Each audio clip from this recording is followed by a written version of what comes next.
Gopalpur cluster स्तरीय शिक्षण सामग्री प्रस्तुति कर्मशाला चांदपाली ब्लॉक गोपालपुर क्लस्टर अधीनस्थ नयाहाट सरकारी प्राथमिक विद्यालय सीआरसीसी तपन साहू संयोजन में क्लस्टर स्तरीय 2-3 शिक्षण सामग्री प्रस्तुति कर्मशाला अनुष्ठित हो जाइए।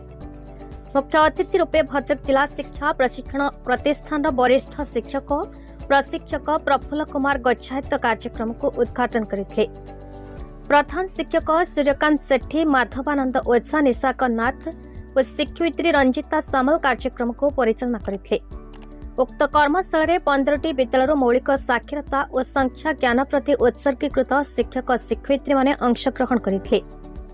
विद्यालय शिक्षा को सरस सुंदर आनंदमय करने और शिक्षार्थी मानक शिक्षण प्रक्रिया को सरल और बोधगम्य करने विभिन्न प्रकार आकर्षणीय शिक्षण सामग्री प्रस्तुत करने ही कार्यक्रम मुख्य उद्देश्य था। माटी, कादुआ, नड़ा, कागज पेटी और दैनंदिन परिवेश उपलब्ध सामग्री को व्यवहार करी आम संस्कृति और परंपरा आधारित शिक्षण सामग्री तथा शगड़, ढिंकी, सवारी और अन्य सामग्री प्रस्तुत कर प्रदर्शित कर विभिन्न प्रकार कंडेई, मुखा और भाषा गणित संपर्कित सुंदर सुंदर सामग्री तैयारी करी शिक्षक शिक्षयित्री माने प्रदर्शित करते।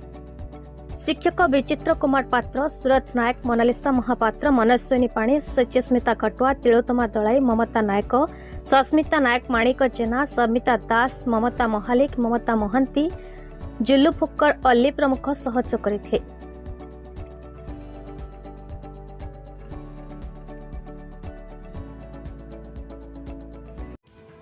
चांदपालरू किशन पात्रଙ୍କ रिपोर्ट, भारत न्यूज।